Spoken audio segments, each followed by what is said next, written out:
अहंकार उसी को होता है जिसे बिना मेहनत के सब कुछ मिल जाता है। मेहनत से सुख प्राप्त करने वाला व्यक्ति दूसरों की मेहनत का भी सम्मान करता है।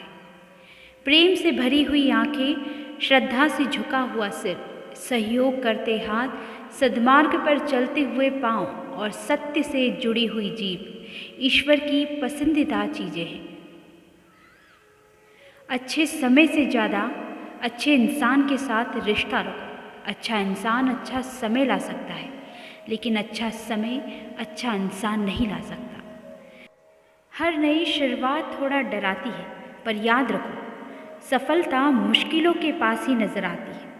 खुश रहने का मतलब यह नहीं कि सब कुछ ठीक है, बल्कि इसका मतलब यह है कि आपने अपने दुखों के ऊपर जीना सीख लिया है। जब जीवन के बारे में सोचो, तब यह सदैव याद रखना कि पछतावा अतीत बदल नहीं सकता और चिंता भविष्य को संवार नहीं सकती। एकाग्रता से किया गया परिश्रम ही वास्तविक चमत्कार करता है। भूखा पेट, खाली जेब और झूठा प्रेम इंसान को जीवन में बहुत कुछ सिखा जाता है। जिसने हर क्षण को महोत्सव बनाया हो, जिसकी शिकायतें कम हो और जिसने हर छोटी उपलब्धि के लिए भी ईश्वर को धन्यवाद किया हो, ऐसे व्यक्ति को दुख का आभास बहुत कम होता है।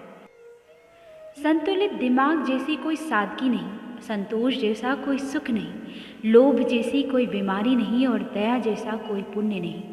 जो गुजर गया उसकी चिंता नहीं करनी चाहिए, ना ही भविष्य के बारे में चिंतित होना चाहिए। समझदार लोग केवल वर्तमान में जीते हैं। जब आप किसी काम की शुरुआत करें तो असफलता से ना डरें और उस काम को ना छोड़ें। जो लोग ईमानदारी से काम करते हैं वो सबसे प्रसन्न होते हैं। ये मत सोचो कि प्यार और लगाव एक ही चीज़ है, दोनों एक दूसरे के दुश्मन हैं। ये लगाव ही है जो प्यार को खत्म कर देता है। समझदारी की बातें सिर्फ दो ही लोग करते हैं, एक वो जिनकी उम्र अधिक हो और दूसरे वो जिसने कम उम्र में बहुत सी ठोकरें खाई हो। जो हमारे दिल में रहता है वो दूर होकर भी पास है, लेकिन जो हमारे दिल में नहीं रहता वो पास होकर भी दूर होता है। जो बुरे वक्त में आपको आपकी कमियां गिनाने लग जाए, उससे ज़्यादा मतलबी इंसान कोई हो ही नहीं सकता। जीवन और चुनौतियाँ हर किसी के हिस्से में नहीं आती, क्योंकि किस्मत भी किस्मत वालों को आजमाती है। अगर अपने कार्य के प्रति आपके समर्पण को देखकर आसपास के लोगों में आतंक पैदा नहीं हो रहा हो, तो इसका अर्थ है कि आप अपने कार्य को गंभीरता से नहीं ले रहे। जीवन के 3 मंत्र: आनंद में वचन मत दीजिए, क्रोध में उत्तर मत दीजिए और दुख में निर्णय मत लीजिए।